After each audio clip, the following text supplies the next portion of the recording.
America के पाकिस्तान के साथ ताल्लुकात हमेशा शेडी से रहे हैं, समझ नहीं आती कि फ्रेंड्स हैं या मास्टर हैं। अब अमेरिकी जो महकमा खारिजा है उसने यकदम क्या किया है कि 4 कंपनीज पे, 4 सप्लायर ग्रुप पे पाबंदी लगाई है और उसमें अमेरिकी महकमा खारिजा ने ये कहा है कि इन पाबंदियों का मकसद किसी को सज़ा देना नहीं है बल्कि रवैये की तब्दीली है। अमेरिका ने पाकिस्तान पे सैंक्शंस लगा दी हैं। टेक्निकली तो उन्होंने चाइनीज और बेलारूस की कंपनी पे सैंक्शन लगाई हैं, लेकिन वो डेफिनेटली पाकिस्तान के मिसाइल प्रोग्राम पे सैंक्शन है कि अमेरिका नहीं चाहता कि पाकिस्तान का जो मिसाइल प्रोग्राम है वो जो है वो पाकिस्तान कंपेटिटिव हो इंडिया के मुकाबले में। सो इंडिया को तो वो बहुत कुछ दे रहे हैं और एक होते हैं तार साहब, उन्हें हम कहते हैं सप्लायर ग्रुप्स। तो ये जो सप्लायर ग्रुप हैं जिसमें मिसाइल टेक्नोलॉजी कंट्रोल रजीम होता है, एक वेसेंजर अरेंजमेंट है, ऑस्ट्रेलिया ग्रुप है, न्यूक्लियर सप्लायर ग्रुप है, बेसिकली पाकिस्तान की जो एक्सेस है वो इन चीजों तक रोकी जा रही है। अमेरिका ने जिन कंपनीज पर सैंक्शंस लगाई हैं कि उन्होंने पाकिस्तान के बैलिस्टिक मिसाइल प्रोग्राम को कंपोनेंट्स प्रोवाइड किए, उसको सपोर्ट किया और उसको फैसिलिटेट किया, उसके ऊपर सैंक्शंस लगी हैं। और ये 3 चाइनीज कंपनीज और 1 बेलारूस की कंपनी है।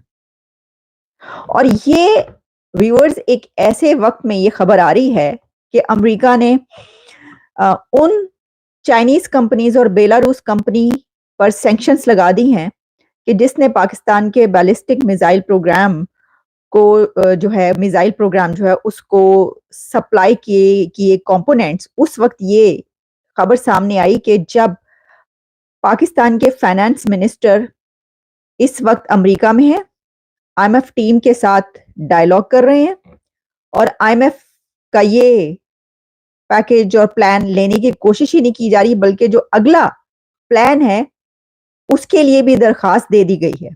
एक तरफ अमेरिका पाकिस्तान के साथ खड़ा है, दूसरी तरफ आईएमएफ का फुटनोट और अब ये पाबंदियां। सिट साहब, मामला जा किधर रहा है? प्रेशराइज क्यों करना चाह रहा है अमेरिका पाकिस्तान को? चीमा साहब, मैथ्यू मिलर ने इसका ऐलान किया है, बल्कि जो मुझे डिफरेंट आर्टिकल्स में वो लग रहा है कि this is just a warning. इसके बाद हो सकता है वो उसमें ये भी एक वर्ड इस्तेमाल किया कि मे बी कंट्रीज पे भी सैंक्शंस लग सकती है। जय हिंद दोस्तों, हमारे चैनल पे आपका स्वागत है।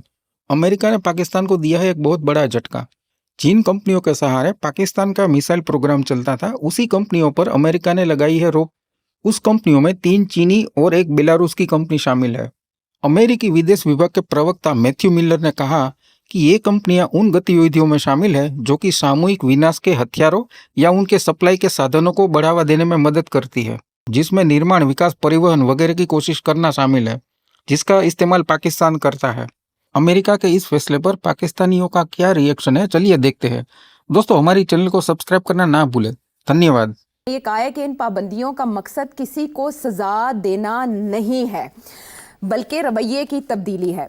अब उन्होंने एक्सप्लेन नहीं किया कि रवैये की तब्दीली उन 4 कंपनीज की जो पाकिस्तान को पुर्जे सप्लाई करते हैं फॉर डिफरेंट प्रोग्राम्स, या पाकिस्तान के रवैये की तब्दीली।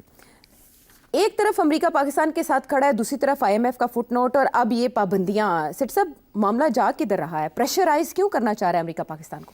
नहीं, देखिए, ये जो जिस केस का आपने हवाला दिया है, इसका तल्लुक कोई मिसाइल पार्ट्स के साथ जी है। जी, मिसाइल प्रोग्राम जो मिसाइल है प्रोग्राम, हाँ, ठीक है ना। अच्छा, अब क्यों ये आज के दिन ये खड़ा हुआ वहाँ?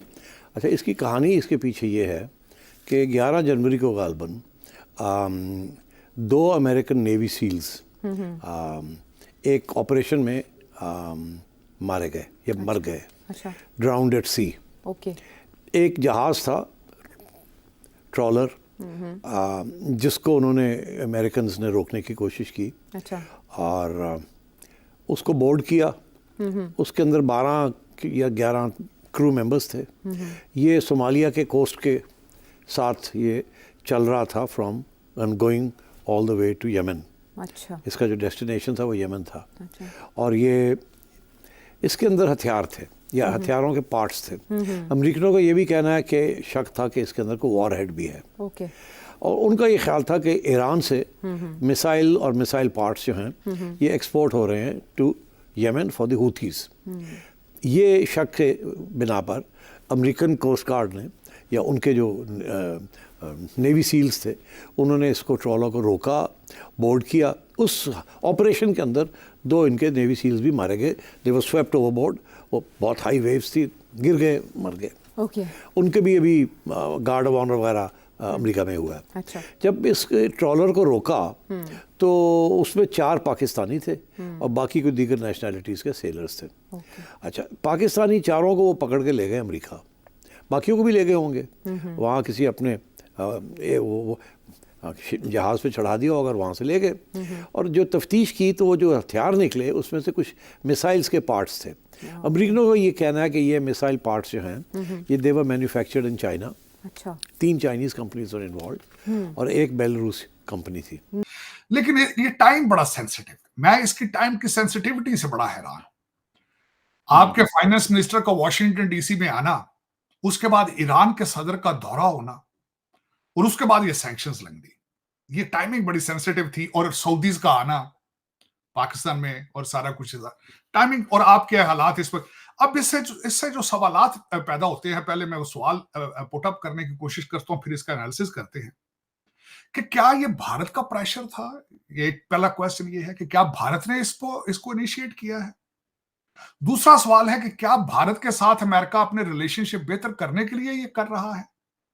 तीसरा सवाल ये है कि क्या ईरान का खौफ मौजूद है, नॉर्थ कोरिया का खौफ मौजूद है, क्योंकि माजी में आपके ऊपर एलिगेशंस थी कि आपने ईरान और नॉर्थ कोरिया को टेक्नोलॉजी ट्रांसफर की है। चौथा क्वेश्चन ये है कि मौका अच्छा है कि ये आईएमएफ में फंसे हैं, इकोनॉमिकली कमजोर हैं और जितना दबाया जा सके इसको दबा लेंगे। 4 क्वेश्चन। सबसे पहले तो ये देखने वाली बात ये है कि ये पहला मौका नहीं है पाकिस्तान के ऊपर सैंक्शंस लगाए जाए। पाकिस्तान के ऊपर पहले भी सैंक्शंस लगाई गई थी।